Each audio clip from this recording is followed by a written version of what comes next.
All right. You can cut it off. We are now a new social relevant show. These goddamn headphones.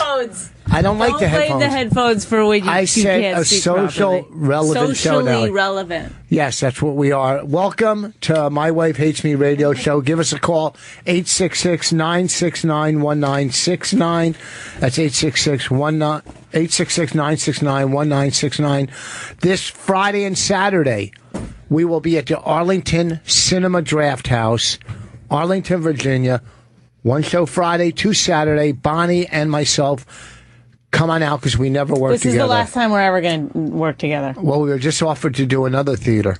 And also October 1st through 3rd, I'll be in Albany at the Comedy Works. 1 through 3 in Albany at the Comedy Works. This weekend, Arlington Draft House. Welcome, Bonnie. You're welcoming me to my own show? Thank you. Yes, welcome. I haven't seen you in a while.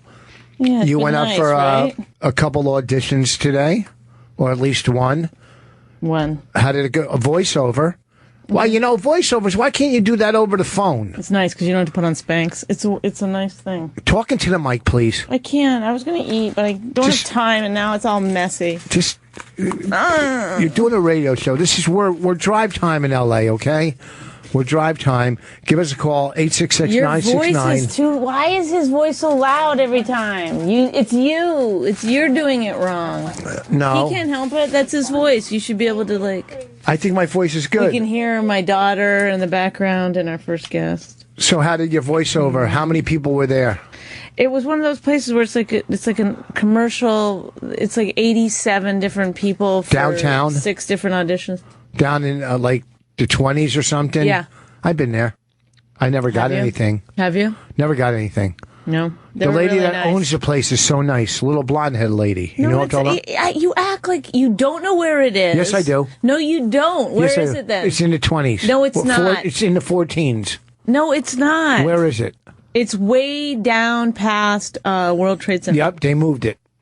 Okay. They moved it. Whatever. You're right. It's right. It's right by that curve. 20 years ago, you went to somewhere for a voiceover, and now you're like, I know her.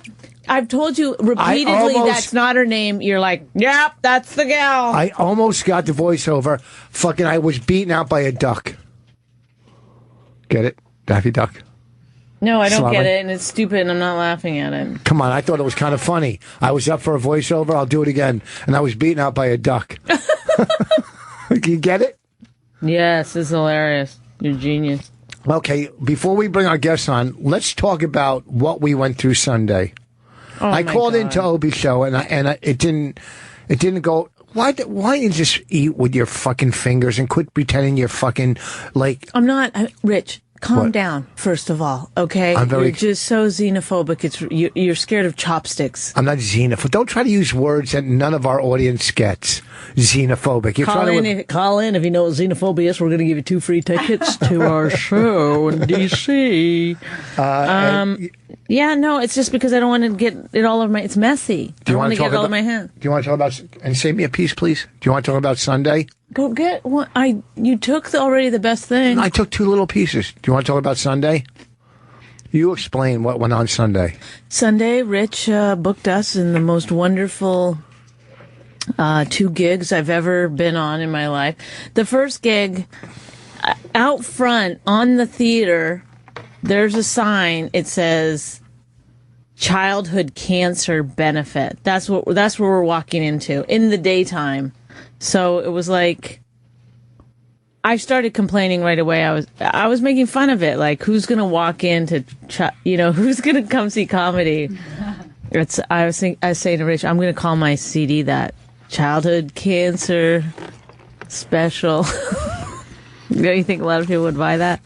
And then just in small lettering. But it was tough. No proceeds go to childhood cancer. Who's going to a benefit at 4 in the afternoon against football? Why wouldn't they? If they want people to come, this is the problem. Can I just say, because my sister does charity shit, People who do charity shit, they get into this idea that everybody cares about their charity. They should have the mindset, nobody cares about your charity. And if you're going to try to raise money and capitalize on comedians, put the comedians on the thing. Don't talk about your charity. Or the bands. Don't just try to raise money for the charity. My sister would do these charities, and she would, go up and speak about the charity. Nobody sitting there gave a shit about the charity. They just want to see the comedy. If you want to do a presentation about your charity, do that separate. But I had to follow a guy talking about childhood cancer, which is not... When was that? At the childhood cancer thing. And the other thing is I don't know why I don't get it. Why... Does this look good? That looks like foreskin. That was her. She just showed her breasts. Go ahead. Do you think that's not true? Why are they trying to raise $75 for cancer? Cancer doesn't need their $75. It's the money is pouring in for cancer research, and it's still not enough money. They need to be raising millions and millions of dollars to make a difference. So I get that they want to do something. That's not true. For charity, but why are they? They're literally the amount of money that it costs them to put that benefit on. I bet you they good. They raised $75. That's not true, because if I send $50 or $100 to St. Jude's, it helps, because if there's a million people doing that. Of course it does, but there's not a million people doing benefits on Sunday at 4:00. Okay, we'll move on. So how did the show go? There was how many people? 25 sitting in the back? There might have been 25 people there. Sitting in the back of a dark theater. I guarantee you every single one of the people there would have preferred to have just sent a check somewhere. The fact that they were there on a Sunday in the afternoon, they were not too happy about. They were friends of whoever was putting the thing on, and it was miserable, as one can expect. You were funny, I was funny, and then we moved on. We ran out of there like somebody else. How you always are spinning it, even a fucking shitty cancer benefit. You're we were funny. Let me just make that clear. Well, we did what we were supposed to. I might not have been funny at that benefit. You were. I was laughing. Thank you, sir. And then you said, it can't get any worse than this. You said that from the stage. Unless I had cancer as a child. I should have mentioned that. It couldn't get any worse than that, you said. And then let me just make something clear before people start thinking I'm such a horrible person. I do give money to charity. I always give whatever you're supposed to give, 12 or 15% of what you make to charity. I do it. My sister's involved in charity. I have another sister who's has Down syndrome. She's been a big part of Special Olympics. I'm all about it. I don't understand putting on benefits unless you're getting U2 to come perform. It doesn't make sense to me. Okay, so we left out of there, and then where did we head to? So then we went to, which I did not want to do, and I said I don't want to do it, and then I don't know how this happens. I get asked if I want to do it, I say no, and then I'm just in a car driving there, and my name is on the thing. So because we were hanging out. It was our day. It was Sunday. It was the day we were spending together. It was a rock and roll concert. 3-day event in Clark. But they also had a carnival there, kiddie rides, and it was also a food truck convention. But, it was like Stone Temple Pilots, Godsmack. Yeah, every band you would turn the channel on was there. Who else? There were some big bands there. Yeah, okay. So then they have a comedy tent.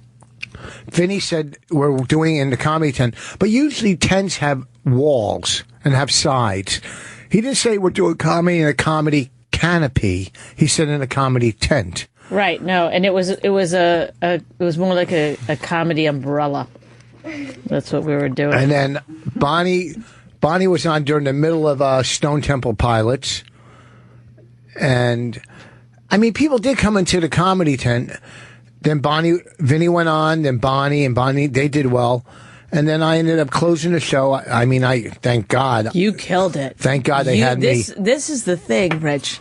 I believe this is your element. When there's a band almost drowning you out, when there's too much going on all around you, when there's kids walking by, this is when you excel. You did great. That's my... And you looked like you were having fun, more so than if you were in a theater when everything's going right. It was fun because it was challenging, and I like that. I like a challenge. You're best when your back's against the wall. Yes. Anyhow, well, that was our Sunday. So, and then we went home and we watched Narcos, which I don't think is so great. It is good. It's not. It's good. It's okay.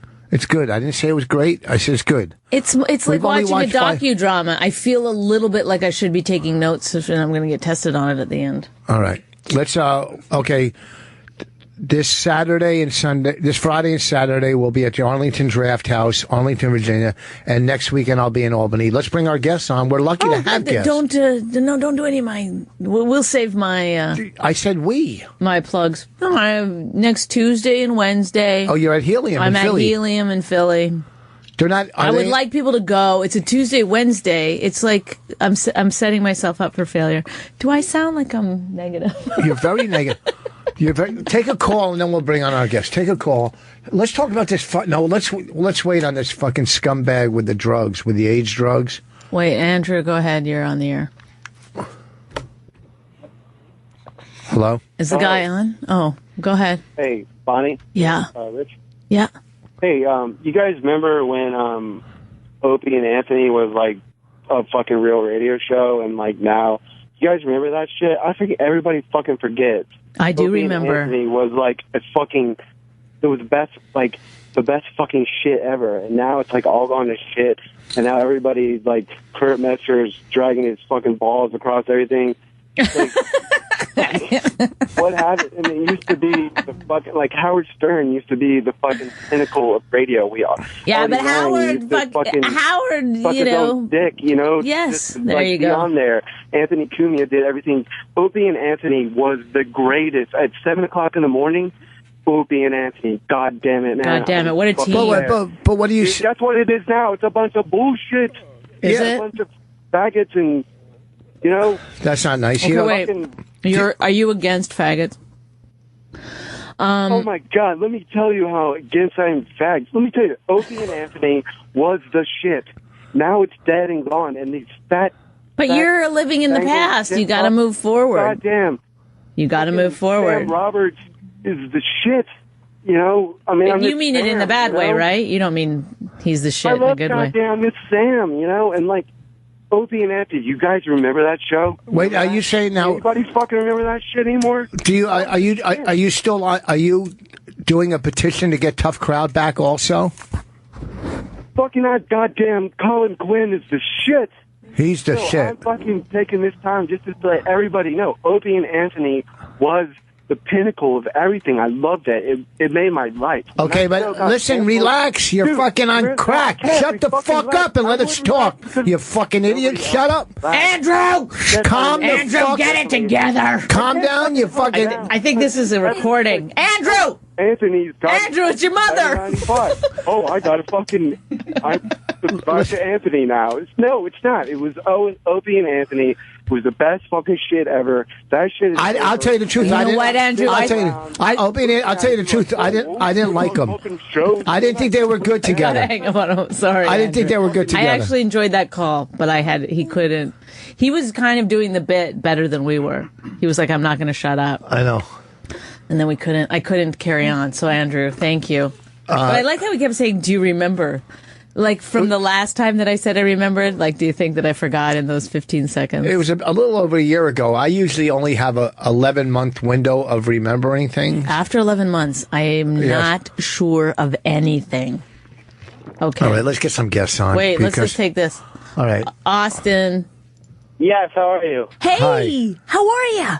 Good. I want to know if you guys heard about that scumbag-ass CEO who jacked up the price. Of course. Like 5,000%. Rich and I are both on that AIDS drug, and so it's affecting us personally. He went from, what, $1,350 to $750, is it? Or? Yeah, exactly. I have a family member who is looking into trying to get that, and it's now completely fallen to shit. It's so expensive. Just for recreation purposes? Yeah, recreation purposes. Exactly. But wait a second.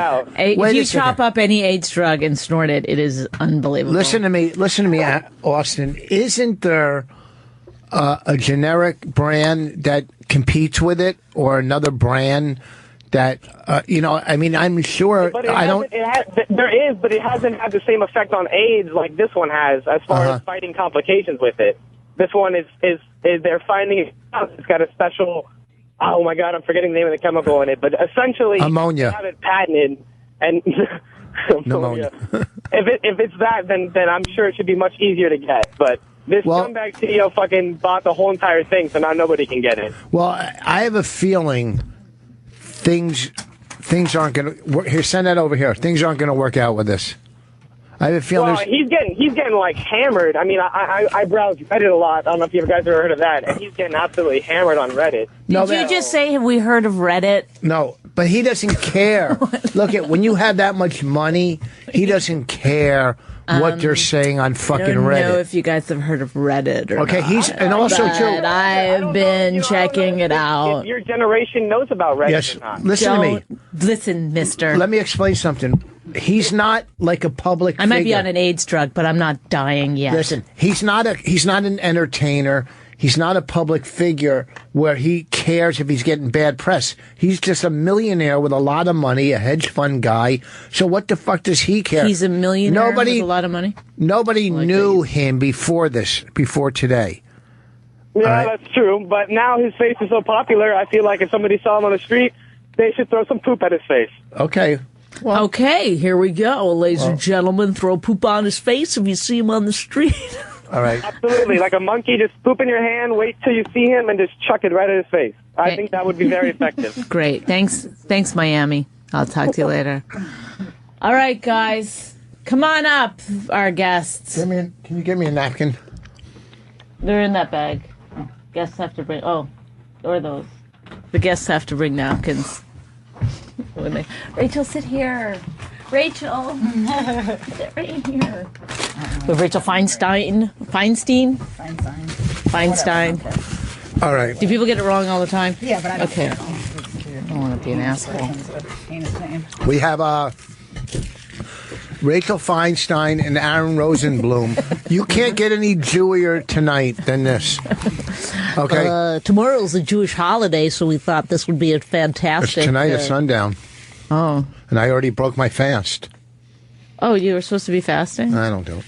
You don't know how to do it. You start at... Do you know how to do it? I think we're supposed to be fasting today. Oh. Tonight. Yeah. Tonight? Now. Starting now. No, starting sundown. now. Sorry, I don't know. Oh, so have you started fasting? I don't think I will. Sorry. You don't? Sorry, Mom and Dad. Rosenblum, you have two Jewish last names in one. I know. Rosen and then Bloom. And the first name, too. It's Rosenblum. It's Bloom. Bloom. My mother's maiden name. Try to pretend it's Bloom, but it's Blom. My mother's maiden name was Bloom. Bloom.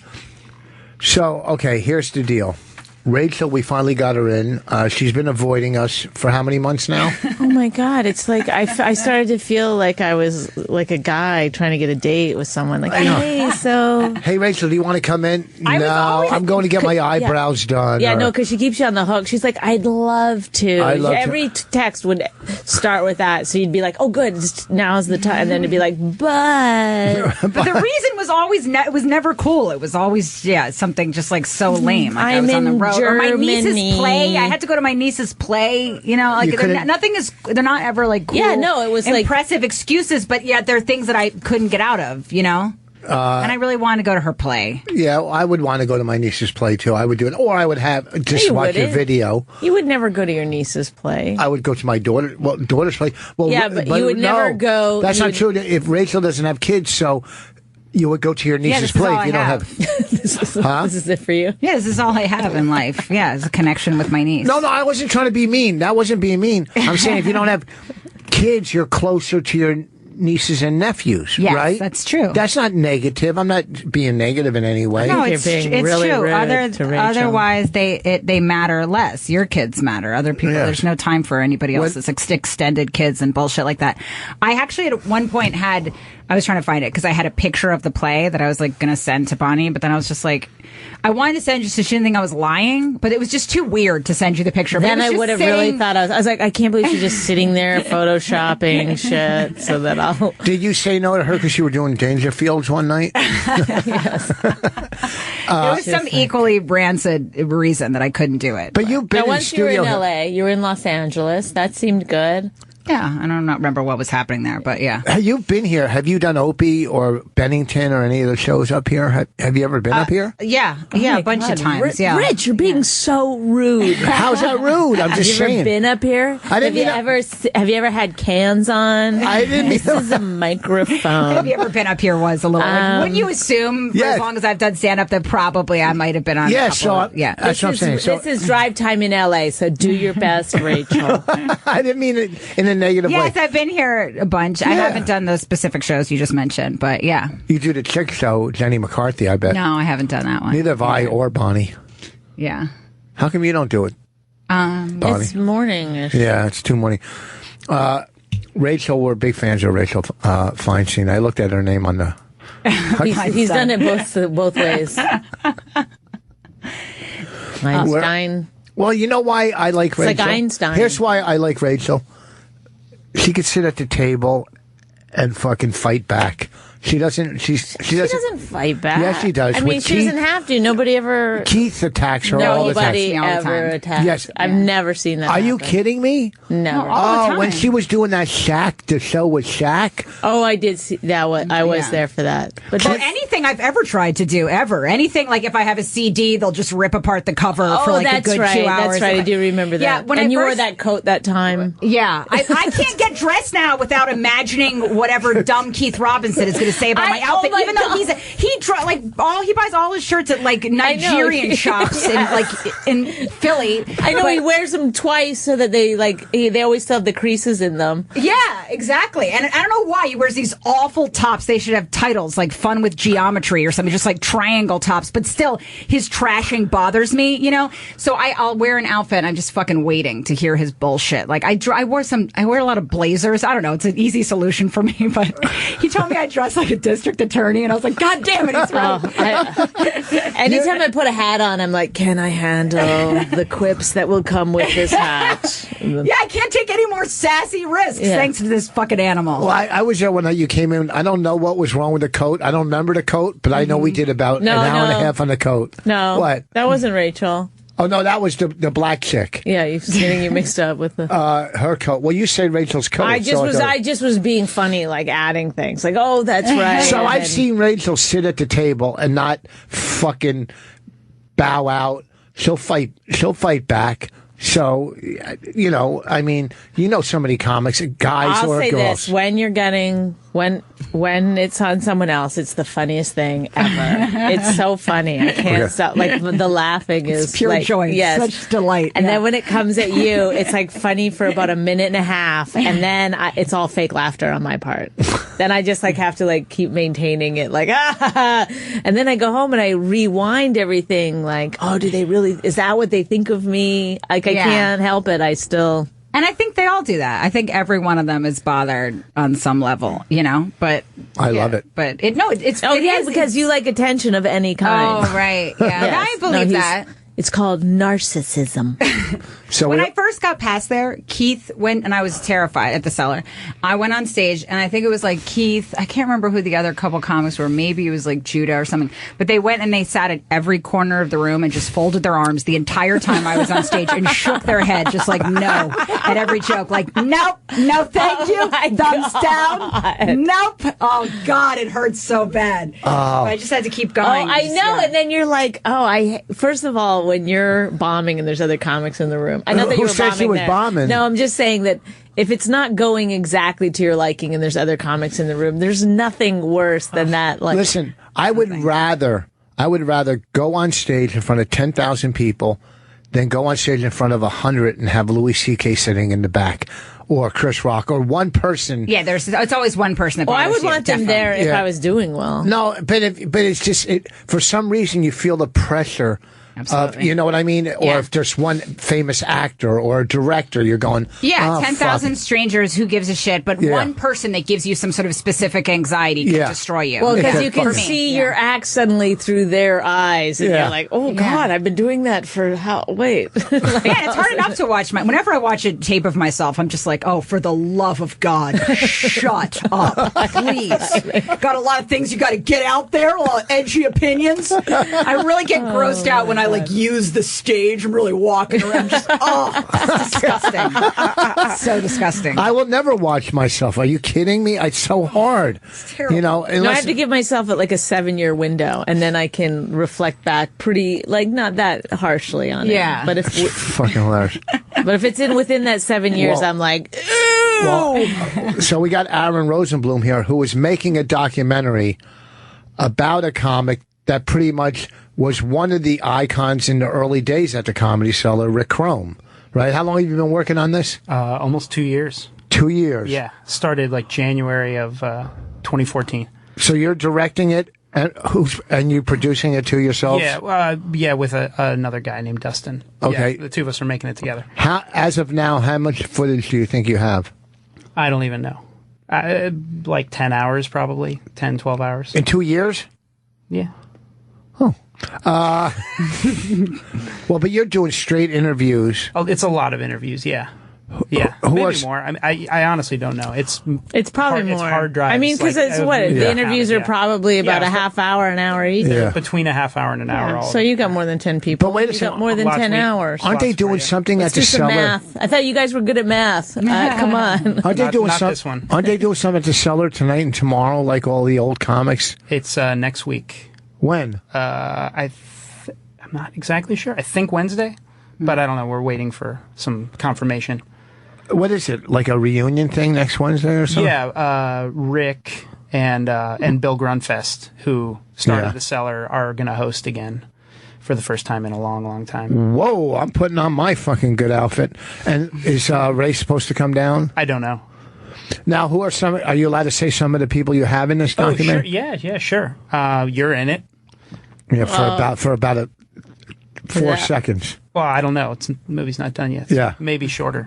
Probably. I was very good, my interview. It was very good. It was very good. So, anyone you kind of... Do you feel weird doing that to someone who's sitting right in front of you? I don't care. Yeah, what am I supposed to say? How's he going to respond? Because I know how to do those things. I know how to do them.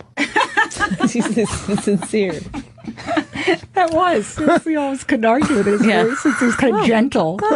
Hey, because listen... I know what I'm doing. I'm an expert at that sort of thing. So it's Keith Robinson's in it. Okay. Ray Romano's in it. Gross. A lot. Wait, both of them are gross? I don't know. I just knew I was going to do that for somebody's name. We got Esty and Noam in it. Boy, we got a lot of Rick's old sketch comedy folks from the 80s are in it. Here's the thing about... But Ray Romano's in it.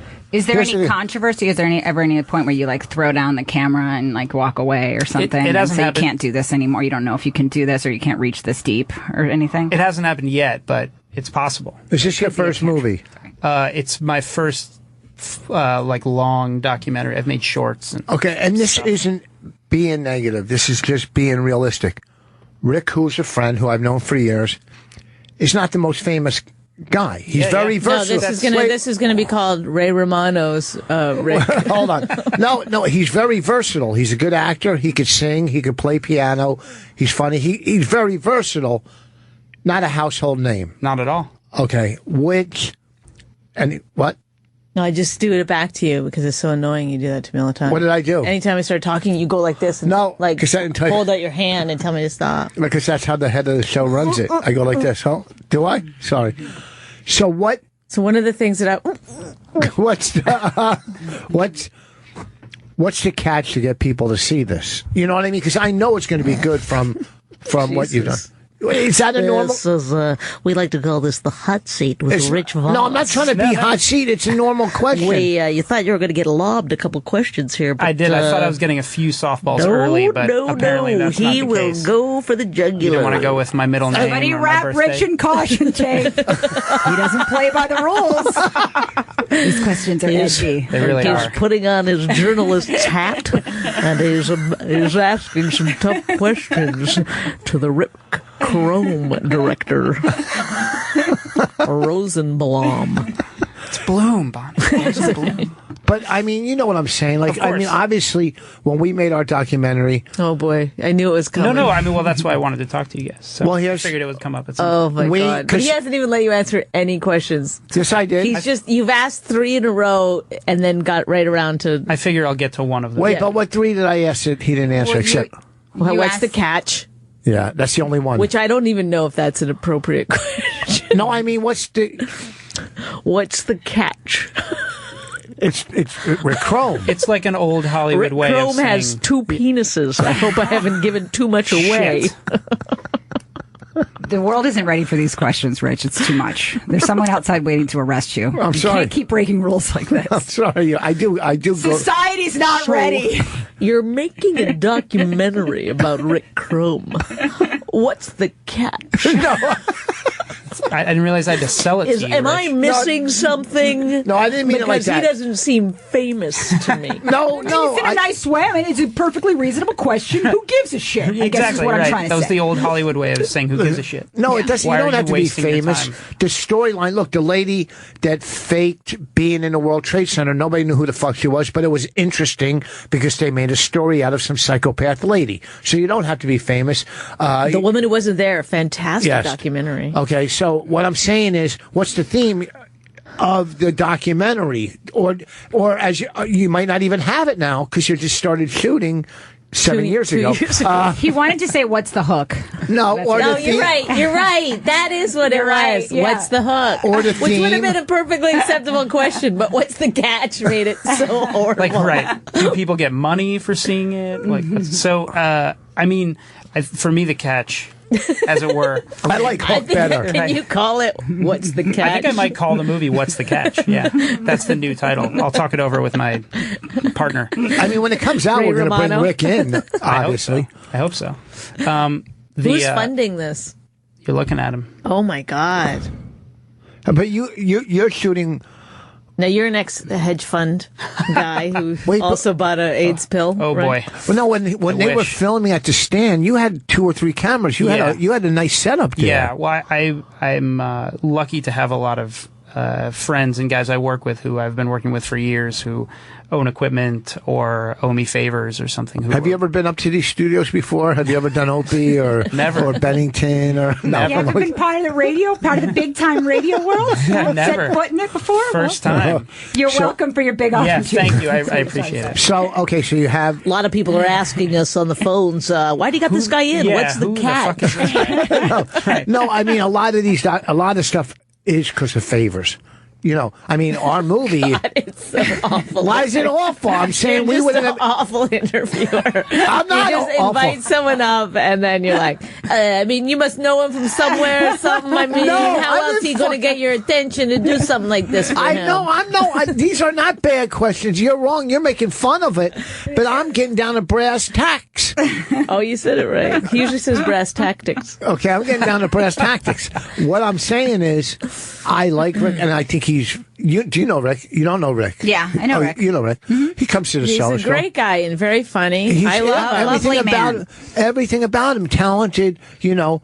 So I was just saying. Didn't he write a musical? Yeah. Yes. He did. See, he's like, he's a genius. He That's is. why. He plays piano. Inside the mind of a genius. A little bit, yeah. It's almost like inside the mind of a happy genius instead of a mad. Why don't we call it that? Inside the mind of a genius. We could. Do I have to, though? Inside No. the mind of a genius. What with do you two have? Like you penises. brought a notebook. Do you have I questions? did. I actually do, yeah. I have All questions right. for you guys. Okay. Oh, okay. But it's about your movie, not mine. Well, what? Rachel, did you see our movie? No. Yes, it was excellent. You Yes, I saw did. our movie. Yes, I did. Women aren't funny. Yeah. Did it was you great. laugh? Yes, I did. It was awesome. Oh my Okay. God! What is she Thank- gonna do? What's she gonna say? No, I hated it. I have some notes. You didn't. That was really good. Okay. Did you know we cut Amy Schumer out? Wasn't she in it for a minute? Just a Or- second. Oh, okay. I'm just kidding. She just won an Emmy the other night, and we took her out of our movie. That's how fucking stupid we are. I said, what's good for the movie? Back to the wrong horse, maybe. I know. Choice. We said no. Choice. We said no because we're in L.A. shooting, and we only had a certain amount of time. And they go, "Do you want Whitney Cummings?" We go, "We don't have time." We didn't. She wasn't famous at the time. We made some big fucking mistakes. She's gotten famous. She's gone up and down and making her way back up again in the time it took us to make that movie. I know. No, she's doing pretty well. She's doing pretty well.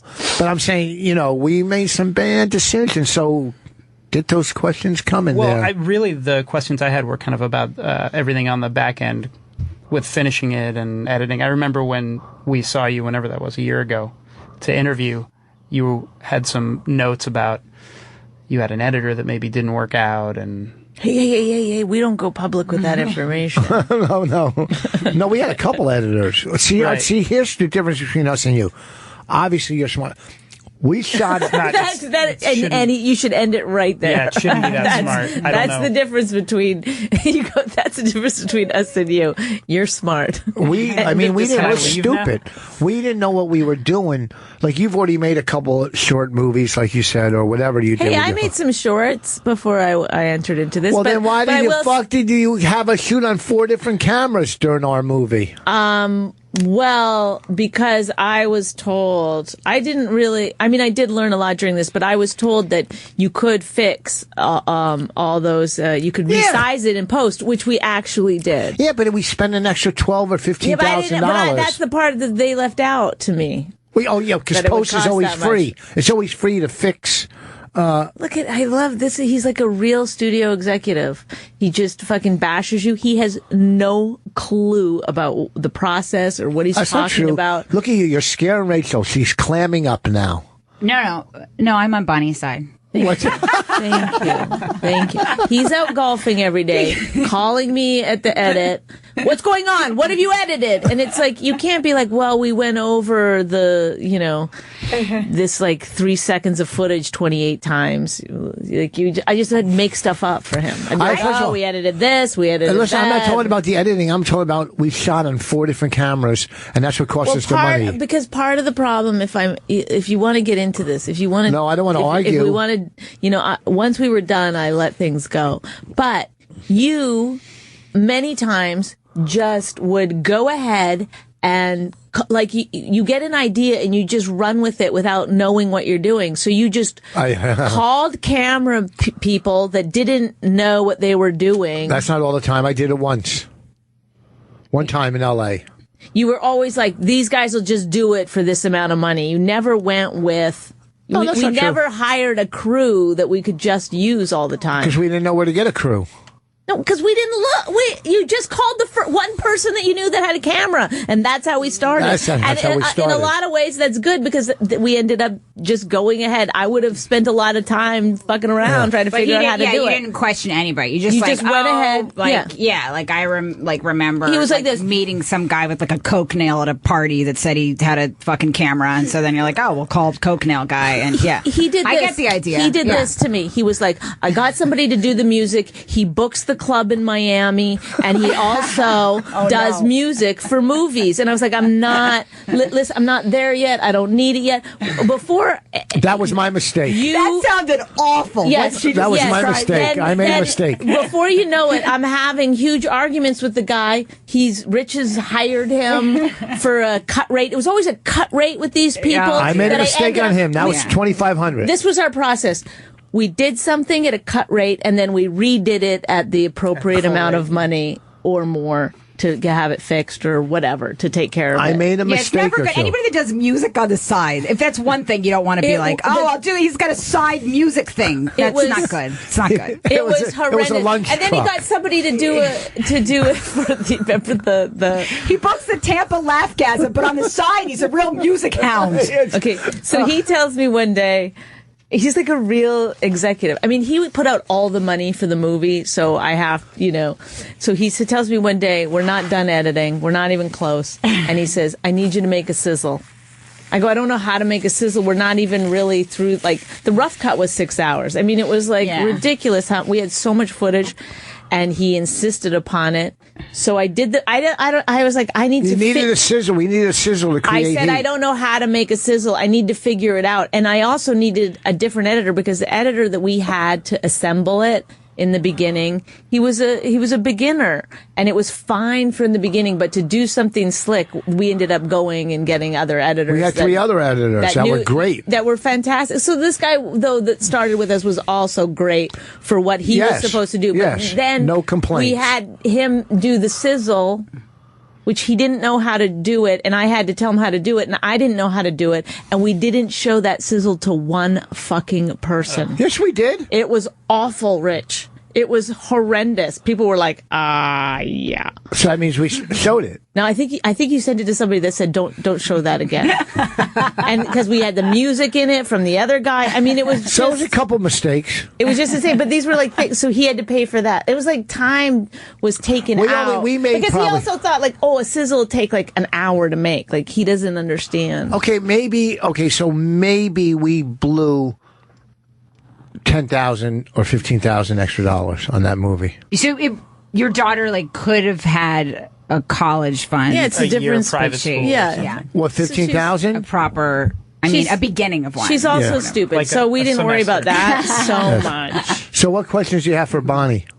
Really, it's about how you kind of, once it was done, what you did to sell it, to get it out, because that's the play. I mean, we're not there yet, but I think another 6 months. Well, this was a difficult process because we did actually, after it was done, we took it to Postworks, which those guys were so fucking great amazing. and amazing. Postworks is awesome. I work in commercials mostly, and they're they're the best. And then we also had this sound guy. God, what was his name? I gotta remember his name. And he was so good. They worked. Oh yeah, and really well together. What's his name? The one guy. Then we had our composer. Yeah, okay. So anyway, the movie got finished, and it was because we ended up paying for people that knew what they were doing, and it made a world of difference. And then we showed it at some festivals, and we did get a lot of people interested in distributing it. But there's this thing, it's like some people are actually distributors, some people aren't, and I couldn't. It was so complicated to me. Like some of them are aggregators or something like that, or like Rooftop Comedy came to us and said that they would distribute the movie. But it's like you're spending a crazy. They're taking an insane amount of money out of your movie. So what happened is we hired a consultant, which was one of the best decisions we ever did, and that guy got us the right distributor for us. And they immediately got it onto iTunes. And iTunes almost passed on it, and they talked him into it. The distributor talked him into it, and it did very well on iTunes. Really well. We almost made our money back from iTunes. I don't understand anything about how things are made, at all. Babies are supposed to. What happens is a man loves a woman. You don't understand how what's made. What do you mean? I mean, just this entire discussion. I barely. But if anybody wants to ask me anything about how I got started, did I always know I had it? We'll get to that. We're gonna. I try to be edgy, or am I accidentally edgy? I don't know. We'll get to that. Anything. Didn't you just make a TV show? You must have known what you were doing there. Yeah. Well, we're still making it. Yeah, we're still making that pilot. So yeah, but I'm definitely learning as I'm going through it. But I'm doing this hour special for Comedy Central, and they had me interview producers, and I didn't know what to ask them. I'm like, well, or what's a producer? Could we start there? Yeah. Anytime I interview anybody about it, I'm like, I don't know what to ask them. Why don't you this is something that Rich needs to learn. This is a trick I've employed in my life. I ask them to tell me what how they see it. And then they just give you all the information. Everybody loves to talk. You get a lot of information that way. Yeah, you're right. I should just ask them. You don't have to seem smart or anything. Yeah, anytime I'm interviewing anybody, I've done it maybe 3 times in my life, I'm just laughing at my dumb face sitting there. They're gonna go with who they want to go with anyhow. Who, Comedy Central? No, they'll let her have her say. But they want to look. If you went into Comedy Central, they'd say, okay, here's your budget. Say we just throw numbers out. Let's say we're giving you $100,000. Here's your budget, and you come in at $20,000. With a director or producer, they're gonna go, no. It can't be good at $20,000. Do you see what I'm saying? So they're going to want you to use what? Does that make sense? That's exactly the opposite of your whole thing on making our movie. I know. That's why we did it on our own, though. We did it on our own. We didn't have, if we had someone telling us what to do. Do you know how many times I went into my own bank account and paid for stuff because I didn't want to have to tell you? Like when? Like Tons of stuff. Yeah, like what? Name 3 things. Editing, and I paid part of Postworks. And I know that. I knew you paid part of Postworks. No, I never told you. Yes. And I paid the sound guy extra because I would try to get, because I had to go get money from him. And I felt bad for you because you would have to go out into the fucking comedy world and take shitty gigs. And I still do. You come back and I'd steal it all for the movie. But you were like, I kept having to convince him, like, this is going to be our ticket. And then. One way. We have a radio show. So is that what I'm looking at then? No. See, you're not putting in the money we put into our movie. How do you know that? Because he shot 10 hours, and he's got friends it's more, helping but him. probably not. I don't have that much money. You're not going to make a documentary for less than $100,000. I mean, I don't know how you do that. I figured. I mean, we haven't spent all that much yet, but I know that post is expensive. If you have somebody that can do the graphics, that's a big part of it. That was 12 to 15,000 But right it was there. supposed to be 20,000. We got a deal on that. No, it was supposed to be 15. We got it down to 12. Or 12 no, but originally it was supposed to be 20, and we got down to 15. Then we went. Yeah. I mean, it's fucking insane. You're just... Who's directing? Did you pick a director, or is your producer going to pick the director? No, I think we're narrowing it on a producer, but we haven't picked a director yet. Do you know where you're shooting it at? Do you get to pick everybody? Do you get to pick your whole crew? No, not everybody, which is good. I mean, as I said, I don't have a basic understanding of what any of them do, so it's probably better that I'm not the one choosing them. But where are you shooting it? In New York City, but we're not sure about the theater yet. Like, Amy's producing it with me, and so it's also helpful because she understands more about knows, so she's helping me like find a good producer and stuff. That's fucking cool. Yeah, but I'm just saying, like, I don't understand. I understand the difficulty in getting something like that done because we're not always good at those aspects of things, Well, it sounds like you're a bit thrifty, which can be a fun-loving quality. But sometimes, I wonder if he'd be that thrifty if it was somebody else's money. Like if somebody else gave us the money. I wouldn't be. I would be. Listen, I wouldn't make the mistakes again that I made before. You learn from your mistakes, Yeah, there can be good things and bad things about that. Sometimes always being like the shortcut guy. But like my dad was like that too, but like it was hard to ask him for anything because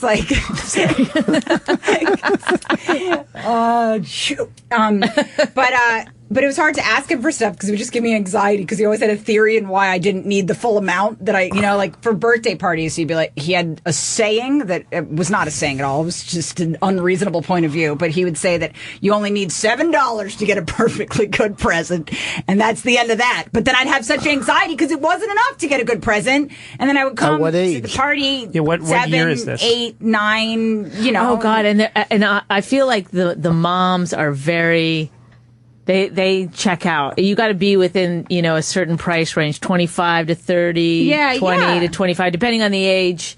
And then if you don't come in on that, some of them go out. I hate when I'm opening Raina's gifts and it's like one thing after another. I'm like, I cannot compete with this. Yeah, you're right. That can be ridiculous. You want to be within the scope of something normal so you don't feel like you have to match it or whatever. Yeah. But I always felt like my gifts just seemed like the appendage to the main gift. And people would always go around looking for the main part. It's like, no, it's just these colored pencils because my dad has a disease. He doesn't believe that people have to let go of money under any circumstances. So it was humiliating. Yeah, but I remember when little Timmy, when I used to watch Lassie, their family didn't have a lot of money, and he got marbles one birthday, and he was very content with his marbles. No, love is not enough. You need certain shit when you're a kid, or it's humiliating. Timmy only needed marbles on his birthday. He had Lassie and his marbles. Well, I'm going to just take this question real quick because I get it a lot, and I want to answer it. Lee from Alabama. Hey, how are y'all? Not bad. Not bad. How are you? I'm okay. I got a quick question, Bonnie. Was that a body double, or was that really your ass? That was really my ass. For the good or bad, that was really my ass. Well, I tell you, I saw that. I had to rewind it about 4 or 5, maybe 10 times. So you know. You, Lee. Gosh. Yeah, you know. Well, thank you, Lee. I do appreciate it. Anytime anybody can. Could that be any hack? A guy from Alabama calls and you start talking Southern? I did it on purpose. I know. That's what I'm saying. It was hacky. Well, can a black person please call? I want to see what you're going to do on a black person. That was my ass, yo. How was that? Okay. Is that good? That's terrible. Hey, how about an Asian? Asian people can... Yes, that was my ass. Thank you very much. I'm really good at accents. How about Irish? That was me ass, y'all. No, that was still sounded Southern. Yeah, still sounded Southern. Do Jewish. Do Jewish. I can't. Come on, oi. Oh, yes. I'm not doing it anymore. Look at Rachel, the Asian queen accent was my favorite. That was a fun-loving one. I liked your Asian accent. Yeah. Go ahead, Rachel. You're good at accents. She does characters, Rachel. Just come on, do something. Get me off the hook. I can't follow that. Okay. Do Keith trashing you? Oh, here's one funny thing Keith said to me once. We were driving. It was me and Keith. It's sad that I can do such a good impression of somebody that will never be famous. I know. No one will ever know who he is. But we were on the road and years ago and he was making fun of me. My dad's a civil rights lawyer, and he was like trashing me. And then he goes, this is so fucked up, but he goes, you know what? I feel like raping Rachel. I'm going to rape Rachel. And then he goes, I'm going to call a dad, and I'm going to say, this is the case that's going to make you a star. You represent me. Oh, my God. Because I'm going to rape you, and I'm going to have your dad defend me. What kind of a person? He's a complicated man. He sure is. His masturbation fantasies are too in depth for me. Really? I didn't even know what they are. I mean, I know he took a fall. I mean, that is one of them. He's raping you. Oh, yeah. I don't think I think he was more trashing me. I don't think he was actually. I'm going to get him to call in. Hold on. Let's see if I can find his stupid number. He took a fall recently near the cellar. I think. He fell down? Yeah. It's at that age? He took a spill. No, he's fine. He's fine. But oh God, I remember when I think we should. Jeff Ross broke his hip years ago. Yeah, because he just wanted to get more spots at the Friars Club. Keith's new special is called "Winding Down." That's going to be the name of his next special. Just winding down on the porch. Okay, what do you call it? Listen, Bonnie, ask some questions. I would like you to carry. I feel like you're like, what's happening to me? No. Not you, but this is the way this show goes. No, I'm not horrible. No, it sounds like radio. Does it? A little bit. Oh well, that's not what we're after. Jeff of the Broken Hip, he's in our movie. Oh, is he? Jeff Ross. You didn't say that. The roast master. Yeah, we went to his house in L.A. He was very nice. Oh, that's sweet. I'm trying to. It's really wonderful. Well, where are you at in the process? Have you started editing? Have you looked at the footage? Yeah. Oh, yeah. Part of it is part of the time that I'm sure you guys had as well is kind of watching everything after you've shot it. Mm-hmm. I did all the transcribing myself. Really? Yes. Whoa. And it was a lot. That is a lot. 60 hours of film. 60 hours. That's what you guys shot? 60 hours? Yeah. What's that? 60 to 70. You want to put it on? Yeah, you can. So the transcribing, when I would transcribe the interviews, it was really good because it settled in my head a lot of what was happening. However, in the beginning of somebody's, I would be excited. And then at some point I would be like, shut the fuck up. I know. I go through and they that just too. repeat themselves. Yeah. And I repeat myself asking questions. It's annoying. Yeah. And for me to listen to myself. I feel like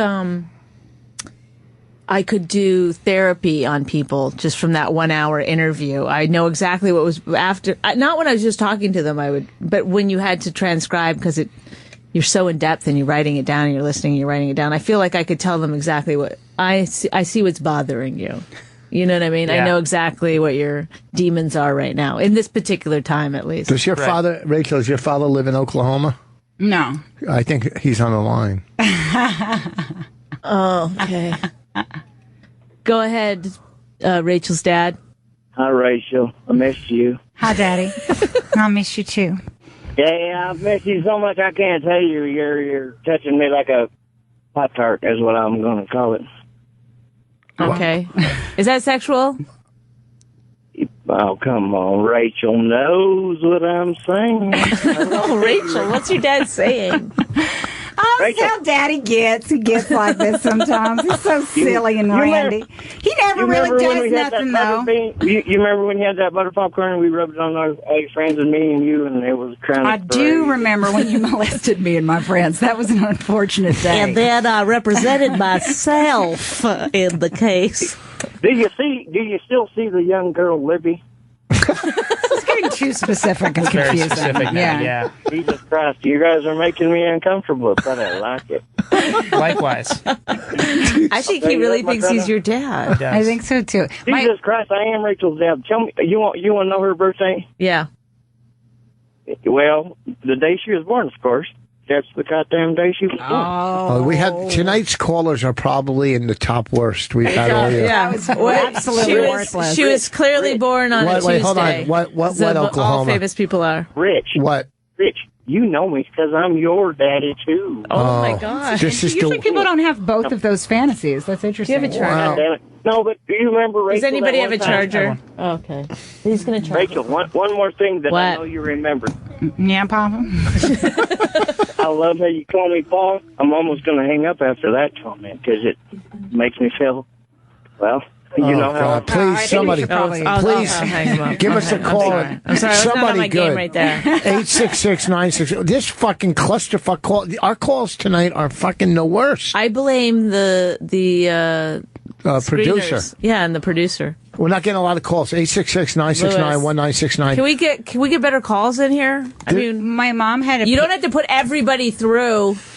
What happened? I was just going to say that my mom had like a patient when she was a therapist that like became obsessed with me and she wanted to be my mom.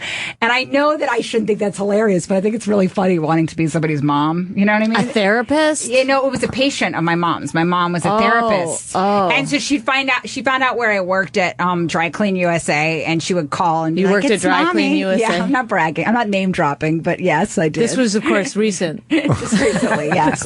You should name your special that, Dry Clean USA. Just guest spots. That's what I'm going to call it. Guest spots. But she'd call Dry Clean USA and just be like, "Hi, it's Mama." You know, and I know that that's fucked up, but it was just so hilarious. So I, like just to entertain everybody around me, be like, "Hi, Mommy." Oh no! You sent her further down the rabbit hole. It was fun. Take Frank real quick from the Bronx.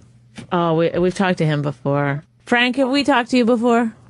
Yes, you have. Rachel, you've come back to me with property. With what?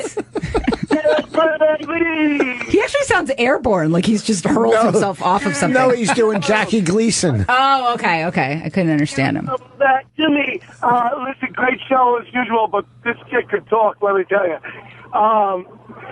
Mama? I don't know how to interpret that. Is that positive or negative? He just hung up. I don't know. Well, we got to go to break anyway. Wait, let's do some plugs. Do you got anywhere you got working coming up you want to plug?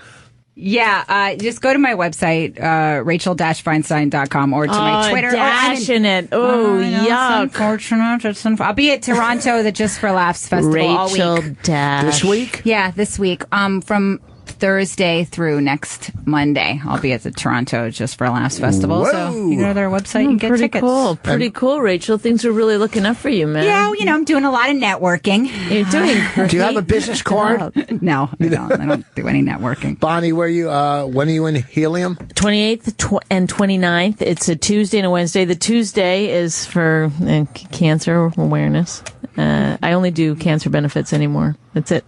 And then the Wednesday is just I'm doing a show. And this Friday and Saturday, 25 and 26, Bonnie and I will be at the Arlington Cinema Draft House, Arlington, Virginia. Come out. It's the last time we're going to do it together. Yeah, and October 1st through 3rd, I'll be at Albany at Comedy Works. You won't be at any comedy clubs because you don't do stand-up. I might be watching them, but I certainly won't be performing now. Is there any way? I mean, we still have some more time. We're just going to take a quick break. We're going to get some real calls, and we're going to get into some in-depth Real filmmaker stuff. Real movie stuff. Real movie stuff. Everyone will love that. We'll talk about Project Greenlight, sorry. Oh my God, so embarrassed. I know the same amount about both of them, which is almost nothing. All right, we'll be back. Bye. All right, folks, here's Rachel the deal. Feinstein, and then your friend. Your guy. I brought in Rachel, you brought in this Aaron this Rosenblum. cat. Here's the deal. 866-969-1969. We need good calls. Well, I mean, we're going to ready. talk movies and making movies. If you know anything about making movies, if you've made a movie, call us. Yeah. Let us know your experiences. It sounds so much like a plea. Some kind of weird, one of those weird radio shows you listen to when you're driving home from a gig at 3 a.m. We're talking movies. If you've made a movie, call us. We'd like to hear your experiences. This weekend we'll be at the Arlington Cinema Draft House. You can talk about the special. Sure. You can jump in with that information. What you've gleaned. How many shows are you shooting? 2? 2 shows. Two shows. Mm-hmm. So, do you know what you're going to call the special? No, I haven't figured any of that out yet. Well, let's do it now. Let's think about it. We can give you a good name. We do that kind of stuff. I have to go through the set and figure it out. You just got to take something out of the set that stands out. Right. Like out of my CDs, I have 4 CDs, and there's a theme to every one. 4 CDs, not 1 or 2. Mm-hmm. So what I'm saying is 4. She's doing so much better than me when this happens. I have 4 CDs. My last CD is called 141 I'm learning IQ. from you how to do it. Oh, smile and nod. That's a good technique. So you've got gum in your mouth, and when you smile, you can see it. It looks gross. Okay. What? Well, I have a story that I was thinking about telling, and I'm like, oh, maybe I'll say that. But I haven't even really. I mean, I haven't decided whether it'll be in the special or not. But yeah. But and it's called Tit Holes in the Sand, but I don't know if you can say tit in the title. What's it called? But okay, remember that movie Top Secret with Val Kilmer? Yeah, okay. I don't remember the movie, but it was one of my favorites. I used to love that movie a lot when I was a kid. And I had to go for these brain scans all the time, and I haven't really done the story on stage at all. Why? What's wrong with your brain? Are you just going to gloss over the brain scans? Okay, I'll circle back to the brain scans were because I was just wildly failing in every subject. There wasn't as a Jew. As a Jew, yes, and everybody else in my family. So when you're a Jew and you're failing, they just immediately take you to get a brain scan. They start scanning you. They start scanning your body. They just put me inside a lot of machines and stuff. Something's obviously wrong. Yeah, I mean, I always wanted to be one of those people that like I was going to be a doctor, but I made a noble decision to leave it all for the arts. I always wanted that to be my story. I walked away from something promising and made this unique, you did from the dry cleaners. From Dry Clean USA, you're right. Yeah. I was fired from Dry Clean USA, but that was. But anyway, it was just wild failing every subject. And then, so they started scanning me at a young age. And then I was going to do, and when I'd have brain scans, I was also fainting. So they thought that might be linked to the stupidity in school, She's dumb and she can't stay on her feet. So something's wrong. Yeah, so but when I had a brain scan, they would let me stay up all night because you needed to not sleep for a certain point beforehand. So my parents, I guess they felt a little bad that I was being constantly scanned, so they let me watch R-rated movies and stuff. And then I watched that Top Secret movie, and there was this part in the beginning where all the women are lined up and they're wearing these little bikinis, string bikinis, and they all jump up in a row, and then there are these tit holes in the sand where their tits were, and then and I was just watching it, and I was like, that's all I want is to be able to make, tit holes in the sand. That was my goal in life as soon as I saw that, And so it was it's a sad goal. It's very terrible. But we already know that you're not the smartest person in the world. So this is making perfect sense to me. I didn't realize how fucking damaged Rachel is. Rachel's very, yeah. Oh, no, wait, she got her headphones in. Okay. How damaged you are. I always saw you just as a nice, easygoing, funny guy. You're fucked up. No, I don't know that it's exactly. I'm damaged. No, mental. No, there's something. I think that you knew your limitations, and you were the best I can hope for is making tit holes. And if I don't get that's boobs, not damage. I guess you're right. Yeah, I assessed. But it's also part of, like, when you're in preteen age, there's just certain things you get excited to be a woman, and there's certain things you want. I wanted to be able to make tit holes in the sand. So when we would go to, like, vacations with my family, like, I just kept checking. I wanted to open a checking account. I'd grind my tittage in the sand area, and then I'd jump up, and it would be nothing. Just these sad, couldn't you look in the mirror and know you don't have tits? No, but she still, the possibility was still there. Of tit holes in the sand without tits? No, she didn't know. When you're 13, this is before I had them. It's not a done deal yet. Yeah. Did she think when she laid in the sand they were going to grow that minute? No, I was hoping. It was my way of checking on them. Oh my God! It's like the two dumbest people in the world are having a conversation. No, I think this is a reasonable. Sorry, Rachel. I had to.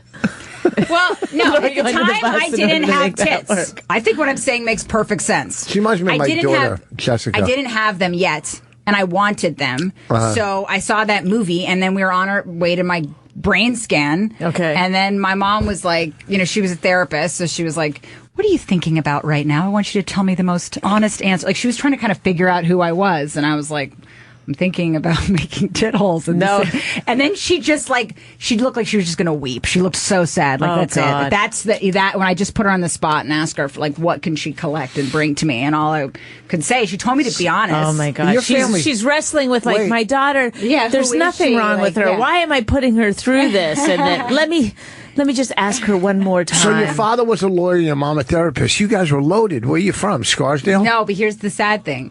Because my mom was a social worker at an inner city clinic, and my dad was a civil rights lawyer for the government. So we weren't loaded, and now he's a blues musician full time, and my mom's a social worker. So what you're saying is the black culture owes you. Exactly. Okay. Yes. I'm here to collect. Oh. Yeah. Wow. But no, yeah, they did like the poorest versions of what could have been. Yeah. So no, there was no money. So that pretty much sums up what we were talking about in the lobby. Your whole background and all your political views basically is from what your upbringing is. Basically, it's like you're like a junior William Kunstler. Yeah, definitely. I think I was definitely affected a lot by my parents. Yeah, I mean, my brother is also a social worker, and yeah, I'm very conscious of the idea. They would always like remind us that we didn't have much money, but it's like there's a lot of people that have nothing, and people like scream and rant about how they shouldn't have an after school program. It's like, well, you had two parents that picked you up and like gave a shit where you were, and what about some kid that has some like horrific childhood and they come over here and just need like a little extra help? Here's for the love of God. I just think it's so insane that people are just like, nope, none of that for them. You know what I think is insane? People spending more than $7 on a gift. Here's the solution. I brought it back. This is a solution that would help this country and economy for, I guess, unwed mothers or on the job training, where you will get a job, and with on-site daycare, so you could see your kids learn and work. Yeah. How hard is that to put on-site daycare, on-site training, and then put this person out into the workforce? They see their kid, they work, they bring money, but no one's doing it. No one's doing it. So that's when I become elected, every big corporation will have on-site daycare. On-site. So you can see your kids during lunch and breaks and learn and work. Okay? Mm-hmm. Is that good? Is that liberal? Lewis, why there's no music? This was like a perfect opportunity. That was a moment for soft piano music. I'm just saying that's what I'm about. I'm about progression in life. I don't know if it's too late. Just how long does it take you to put music on? Isn't it on a button? Here's what life is about. Breaking the chain of dysfunction and advancing, and the more you advance, their children will, and it'll just escalate into a better economy. This is Rich's new back tattoo. How long does it fucking take for music? It's done now. I'm done with my speech. I was like holding, waiting. He's fucking, listen, he's got a lot going on back there. Not only, because I love you, not only am I taking calls, but at the same time is that you can't just put into the system a piano song. You immediately have to think of what song it is, the artist, the name, pull that, get that out. Well, you should have some ready before the show starts. I have Cult of Personality, Superfly, Flashlight, Well, just pick theme any from one of Shaft, them. Sexy Back, I'm Too Sexy, Theme from Closing Shaft. Time. Too short. Blow the whistle. All right. Let's take a call. I don't want to tell you how to do your job. You're clearly producing the hell out of this show. This guy saw Rick at the Comedy Cellar years ago. Okay, This guy, let's see. Steve from Michigan. Okay, let's go. Oh, okay. That's Bye, interesting. Lewis. I love you. Why do I just people don't think you're write- good at your job. You get that, right? Do you understand that? I can compartmentalize He's from my the two. hometown. Don't talk No, to I him like that. Of course. But you understand, though, like I have music. I come in and literally pull 20 songs just in case you go to anything. Right. But then you just say don't piano know. song. I just and I'm say like, music. ah. Right. Don't You just should have a little bit of like tinkly music. Something Don't- fun, listen. something flirty, Just for something anything. sad for when Rich gets melancholy. And I do. Yeah, Do We when he have makes piano some serious music. There's Any usually- piano music. Like, there's usually like a rehab song. I have that. There's a sad song. There's an abs song. I have those three. I also have when he goes back to his past. I have 3 songs you should for have that. one for when he asks his hard-hitting questions. Yes. You should have Rich's Like that- hot seat that- music. You should the get that sound music from the Law, Muppets or Law and Order. Yeah. The, like dum dum. The Law and Order Yeah. thing. Okay. Yeah, you need hot seat music for it. Yeah, you need Listen, caution tape music. Or like don't let I Miss thought it was going to be like, you know, the Muppets when they do their like ding ding ding ding ding ding ding ding. don't let Miss Daisy talk to you that way. She's cranky and mean tonight. Who? You. Oh, am I? No. Oh. I think you're doing well. I don't know. I don't know if I am or not. Steve from Michigan. Hi. What's up? I was in New York years ago, and a good friend of mine that lived there took me to the cellar, and that's when I first saw Rick Chrome. Why are all these thought- fucking calls the worst? Oh, sorry. Go ahead. I'm just fucking with you. Go ahead. Why? This is a good I know. call. I'm just kidding Well, with you you. just No, ruined I our just only thought good he was- call. Go ahead. I just thought he was very funny, and I didn't, I often wondered why he didn't rise to at least greater stardom on a national stage when he came up with all those people that have gained such prominence. And I thought he was very good. I didn't know if your guest had any insight. Oh, well, yeah. he was in a play on Broadway. Can you let the guest? Okay, I give just want to some throw that insight? in. you can go. No, if let you the want, guest Rich. give some ahead. insight. Go ahead. I think Steve from Michigan might like to see the movie when it's done. Then, as that's part of what we I think talk you about. should be selling it individually as we go. Yeah, but also to each person. Steve, leave your address with whoever took Maybe- your call. No. And I'll send you a copy in a year and a What half. is your insight into Rick Chrome? Yeah, give us that's a teaser. great. Well, that's a great. It is a good question. I think there's lots of reasons why he never sort of made it in quotes. Popped, as it were. I think timing is a lot of it. There's a lot of luck involved, but I think No luck. no luck. Yeah, there's some. It's all luck. Are you kidding me? I Not think all it's. luck. I think it's. It's all nepotism I think it's all luck too. in Hollywood. There are people that would love to be famous that have famous parents that are still not famous. So it can't all be nepotism. Not all. A lot in Hollywood. Okay, Rich, you take over the show and No, you just go ahead. no. Your I can't opinions go with seem my to matter opinion. more than everybody else's. You say luck. I say nepotism. It's a little of ahead. everything. You're starting It's to a get- little- That's the kind of moment where you need a little music, a little like she says, so a little you do the math music. He's ignoring. Sorry, I can't provide the music. Thanks, Steve. You know what, Steve? I hope that helped. Well, he starred in You're in Town, right? He did, yeah. Yeah. And he, as you say, wrote a musical that came very close to being on Broadway, but then didn't. So there's some bad luck. See, I mean, it's so much of it is luck. I think it's all because luck. also you could be the exact right kind of person at the exact wrong time. Also, so Yeah. there's women that have come along that have been very funny and worked very hard, and they just were there at the wrong time. Right. I mean, when you talk to Elaine what's her Boozler. name? Elaine Boozler. Bitter old Elaine Boozler She's not about bitter. it. She's not bitter. Whatever. Oh, did you have a fight with her on Facebook? She fucking came after me on Facebook Why? once. I don't know. Why? I made a joke of somebody else's expense. And what did Boozler have What to did say? old bitter Boozler say? I don't remember, but she was like very mean, very pointed. Really? So, She lashed out at you? Listen, I've also been blocked by Roseanne Barr. But didn't she favorite one of your tweets? But then yesterday or 2 days ago, she favorited one of my tweets. So, well, Roseanne, go ahead. I was just going to say, it just takes one little thing. You get on the right tour. Yeah. Sometimes it's a lady to the cackling vages of comedy or something, and then all of a sudden... Look at fucking Jenny Jones. Had the best hook back in the day. All-female show. Hook. He's got it now. She had a great hook. Catch. She had a crack. She had a catch. Yes. Roseanne Barr blocked you for reasons she shouldn't have blocked you. And I'm a big Roseanne fan because she's pro-Israel. Go ahead. We were, had a little bit of a Twitter friendship, and then I told her to watch our movie, and then she wrote back, I would never watch a movie with my ex-husband in it.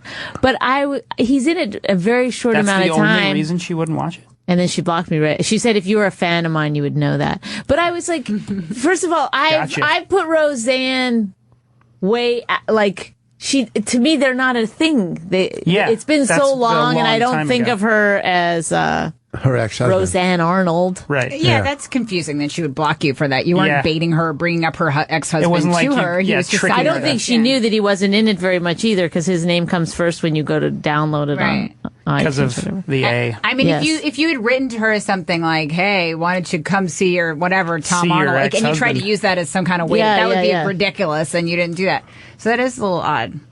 I like Roseanne Barr too, but I disagree on why she blocked you. Well, I've written her back several times in my head. Of course, I can't get it to her because she's blocked me. You can write her on Facebook. I know. I've thought about it, but what am I going to do?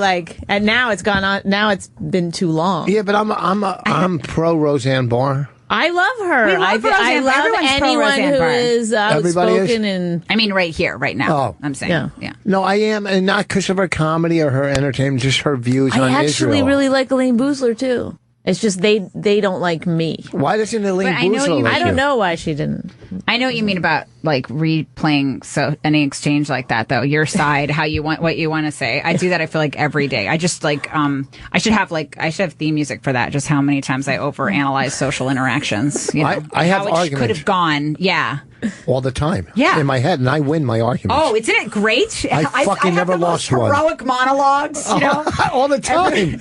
I have a funeral fantasy that I have all the time where I just hear everybody speak at my funeral, and they're usually just breaking down why they were wrong, about everything. I just want to do better. Very satisfying. I just want to do better numbers at my funeral than Patrice. That's all. He did big numbers. I just want to do an extra 100 or 200 and have the improvs go, see, he could sell tickets. That's all I want at my funeral. You just want your funeral to at least be a respectable fine, if not at a Howard Johnson's or something. You want the after party to be kind of a big deal. I just want it to be, you know what I mean? I want some good speakers. Do you think Chris Rock will show up at your funeral? Easily.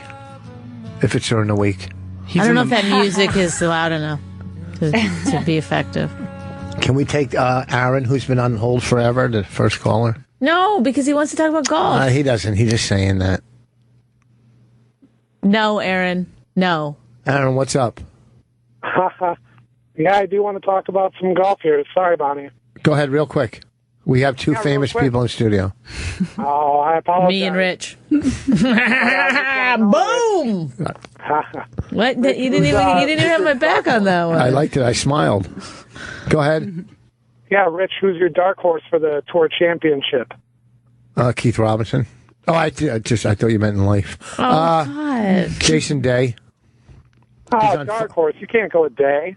Then, he's on fire. How can you not go with him? He said a dark horse. Do you know what that phrase means? Yeah, okay. An underdog. Yeah. Somebody who's not on fire. You don't expect. Jordan Spieth. Come on. Well, I don't know I don't know, if you're in fifth place and, certain people have to take third place to someone to take first. That whole fucking... I can't believe you would do an entire radio show with gum in your mouth. It's so bizarre. There's no gum in my mouth now. Oh, really? No. Oh, really? Go like that. Go like that. Yeah. There you go. So it's so... The way to win the FedEx Cup is so weird because... Someone could come along that's in 10th place and win because everybody else took 20th and 25th place. Is that correct? I played golf. I don't even know. You're on it. The Tour Championship, Yeah, 6th place or even 10th place guy can jump to the top. Yeah, so it makes no sense when somebody like Spieth or Day, it should be between those two. That's it. You're on it.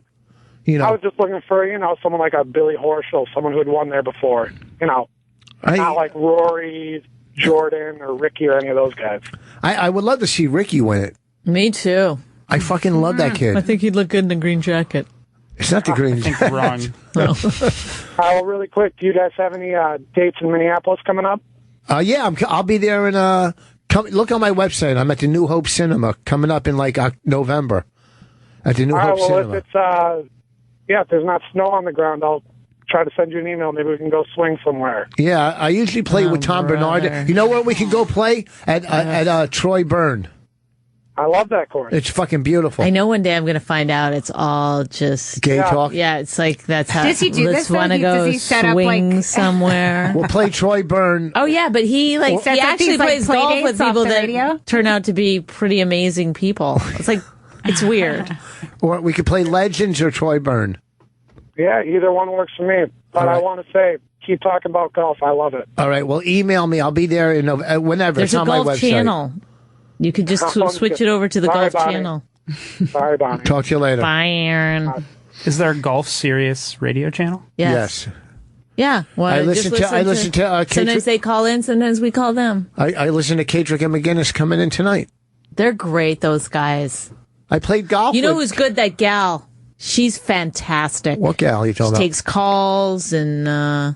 What girl are you talking about? I don't know. She was on there one time. Oh, that's in the day. That's I forgot her name. All right, so I can't keep carrying this.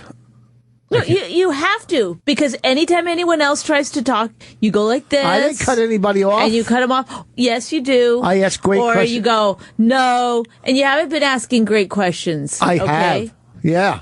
You could ask me about the early years. How'd you get started there, Rachel? I've so many fun-loving anecdotes. But where are you from first? Where are you originally from? I grew up in Maryland. Oh, Townsend? Bethesda. What is this like? Bethesda. Awesome. Bethesda, and you didn't have family in the service? No, I didn't. No, like I told you, my dad. Yeah, I know. Remember? Musician. Therapist. But maybe he started off in the Navy. Lawyer, turned blues artist. Okay, so you start. Where did you start? I do have a fantasy that if I commit suicide, I don't want to commit suicide, but I just have this funny fantasy sometimes that it would be fun. Sounds hilarious so far. I know. In the movies, just stay with me. In the movies, whenever somebody an officer is like a traitor. And then they'll put their uniform on before they blow their head off or whatever. Yeah. I just thought it would be funny if they if you got into a depression and you were like, what, I'm going to commit suicide anyway. Would be a fun, zany way to do it. Yes. If they found me at some dive hotel by some club in Orlando. In but the I had, outfit you started in. Yeah, but I had the officer's uniform, and they'd be like, "How did she get her hands on this decorated officer's uniform with all the special thing?" I thought you were going somewhere else. If you're gonna blow your brains out, do it. I think if you're gonna blow your brains out, do it with your tits in the sand. Lay down, lay down, tits in the sand, and just. I finally got my tits in the sand. I thought you were gonna go with the outfit that you did your special in. Yeah, that could be. No, it was. What are you gonna wear? That is the most important thing about a lady's comedy special. You're right. What are you going to wear? A Heels? Pantsuit. Are you going to do wide-legged with a sneak? I'm going to call the special "My Turn." That's it. Let me speak. I got some things to say. I waited. Yeah, it'll just be a wide-legged beige pantsuit. Yeah, with some action sneakers. Everyone at home, just cool your erections. I know that's a really hot thought. Yeah, I mean, there's a lot of females you could find out what they wore, call them like Eliza, or different ones say, well, what did you know what I mean? Right. I mean, of course, for the cover, you'd be naked, but, spread eagle. Yes. I know. I'm just going to do, my erogenous zones. Just why don't we spend another minute all telling, everybody how much we like Roseanne Barr? Roseanne! If you're listening, unblock her. Please unblock me. I am a huge fan. I enjoy you. Did you ever You're fantastic. I love Roseanne. You never did Last Comic, did you, Rachel? I did. What year? Season 7. I don't remember the year. It was Who won your year? Felipe Esparza. Who? Felipe Esparza. Oh, Barry's client. It was so embarrassing because when I was about to when they were calling me up to see, like, when it was like the elimination round, I thought I was like I was 7th, but I thought that I was going to be in the top 5. I was pretty cocky at that point. I didn't expect to be eliminated. But you were doing well, I now remember. I thought I was. Yeah. And then Tommy Johnigan, another really funny comic. So we would do this thing when they'd be like, comics step forward, because it was just like so foolish, you know, that I'd always make up like a humiliating dance that we'd have to do, like hold our noses or just something stupid. So I was like, tonight we should shimmy, because there's just nothing more preposterous you can do with your body than shimmy. It's just a foolish thing to do, you know. So I convinced him to shimmy with me. So I did this dumb shimmy. Nobody got the irony at home. It was a stupid idea, you know. And then right as I was done shimmying, they gave me the sweet boot, and it was so hurtful because I didn't expect it. I thought I had a few more episodes, but then I just got so many emails like, "What was that dance?" Oh you were my doing? god! When any time I was on with Todd Glass, that was his season. We do these weird like. One time I was making cookies. We were in the house. We were in the house. And he'd go, "Are you making cookies?" I'd be like, "Yeah, I'm making cookies." He goes, "Wait, are those cookies?" And we just do stupid stuff like that, where we'd be like. And then people would constantly be like, "What the fuck were they doing?" He's so funny. Or people would email me and say, like, "Was he bothering you? Like, how do you put up with him?" And I know nobody gets the irony. You're having this delightful time. I know, stupid shit. It was so dumb. I was like shimmying. Nobody thought it was a joke. It just looked like I was like heartily shimmying. It was humiliating. And then they booted me right off the show. And Felipe's fans were crazy because they brought us forward. They were like Felipe and Rachel. It was between the two of us, and his fans were like insane. They had pictures of him, and they were like, Felipe. You know, Jews don't care. Like they don't show up for me. They're disgusted and they don't by what I'm doing. Fucking vote. They don't want nobody. Jews find what I'm doing distasteful usually. Yes. Yeah, so I don't get this big crowd. Not just Jews, but I'm just saying, like Latinos are like not just Jews. I just get everyone. I don't know why I treat you like a dude. That's what it is. Our therapist is on the phone right now. Where? Go, right there. Oh, Jenny. Hello, Rich. Hello, Jenny. She sounds so depressed. Huh? She hates talking to us. How are you? How's it going? How's your week been? It's been fine. My office flooded. Otherwise, I'm fine. Oh, my gosh. Yeah. Flooded with what? New patients? No, it rained for about 6 hours in Los Angeles, and our building kind of folded. And all the cactuses overflowed. Yeah. 6 hours. Wow. So, but Rich has nothing on that. Yeah, well, you guys have been through much worse. Yes. Yeah, we went through Sandy. I wasn't home during Sandy. You went through your house burning. Yes. That's also true. Our house burnt down. We can't talk about it. We're still in litigation. Oh. Our townhouse. If I talk about it, I have to always say... You have to tell me? I have to always say clearly that I did not intentionally burn my house down. You didn't do it. No. It's clearly... But if I did do it... Are you fucking stupid? It was determined, undetermined. Determined, undetermined. How bad does this show sound tonight? I was going to say I've really enjoyed the show. Oh. Really? Thank you. Yeah. Jenny's have. got a very low... I think Rachel's been awesome. I think, you talking with Aaron and everything was good. She remembered your name. I'm flattered. And, I do think it's lame, though, that the producers don't have it together with the music. Oh, my God. I love her now. I mean, seriously. And there's so many great opportunities. You can see it. Everyone can see it, Louis. Oh, God, you got to have a meeting or something's got to happen because this show is really good. We usually get here right before we go on, and then we take off right after. So there's no... Yeah, we don't have meetings. There's been zero meetings. Yeah. Well, an email maybe, I don't know. Yeah. Because if you had a little bit of music for some of the stuff you guys talk about... I think it would, It would just kill. Elevate the show to a new level. Yes. Unbelievable. Did you hear our podcast where we went to court? Oh, my God, you guys. That was hard to listen to. I love that. I love her so much. She's the best. Rich came to court with me. I had to go to traffic court, and Rich came as a favor to me. However, at the end, they yelled, "I could have arrested you for contempt of court" to Rich, because Rich got in a fight. Of course. Right, yeah. I was sticking up for my wife. Rich. What? I didn't do anything wrong. I was sticking up for my wife. What a story. Everybody needs to listen to that podcast, by the way. We're on Opie in the morning. Because it's gonna drive absolutely everybody insane. Because and just so I'm clear, is it insane because he won't ever cop to his part of him being part of the problem?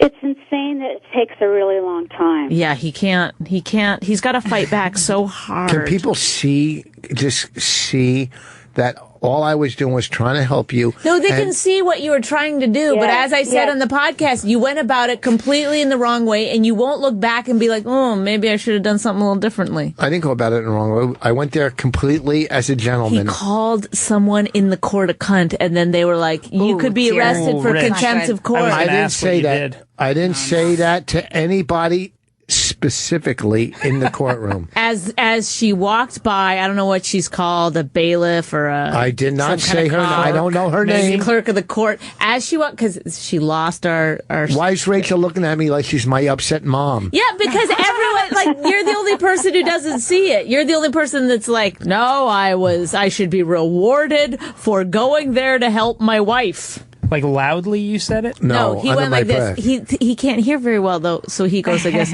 There's the cunt. No, I didn't. And did she hear him? Later, she said, I heard what you whispered, and I could have arrested you for contempt of court. Yeah, but then the judge would have looked into why she was that. And they did some No. I don't know if that's how They would have all court been on her side. Yeah, they would have never. Really how court. I don't think that's how court goes. Yeah, they wouldn't have been like, well, Rachel's let's dad's see. a lawyer. This guy seems like he has a legitimate beef. Let's. Yeah. Well, this guy seems reasonable. Let's figure out what really happened here. You know what's funny? Both sides of the story. Jenny, you know, it's so funny how all this is pointing the finger at me when I'm not the one who drove through the red light, when my record's clean. I know I did it wrong, but that's the thing. I already said I did it. I did a bad thing. I went to court. I was willing to pay for my crimes. Okay. Yeah. I was willing to do whatever I needed to do. You didn't have a crime, so I was sticking up for you. You don't know how to talk. You're scared. You have social anxiety. Do you see what it's like? He's saying, I don't know how to talk to people. He's being yelled at. He's almost arrested for... No. Jenny, help me! Help me! I was talking... She didn't even want to talk to the prosecutor and find out why he wouldn't dismiss it. Because I asked at the beginning... Richard, let me listen to her. Go ahead, Jenny. Listen to the therapist. Rich, first of all, I need some water because this is so intense. Oh, my God. Rich. Yes, dear. You think you were trying to do something helpful. Yes. Okay. And your brain is like so locked into that idea that it's making it impossible for you to see that some of your behavior was bad. I want to cry. No, first of all, yes. No. And he lied about the gum in his mouth. I can see it. One piece of the behavior was bad. Everything else was okay. One piece. Okay. So that's, and you know what? At the end of the podcast, I did hear you kind of say, okay, yeah, I did that. And I made amends. I said, I'm sorry. Yes. So I'm not kidding. It's a very good podcast. It really shows a lot about what you guys go through. What I go through, Jenny. Let's be honest. What I go through. Yeah.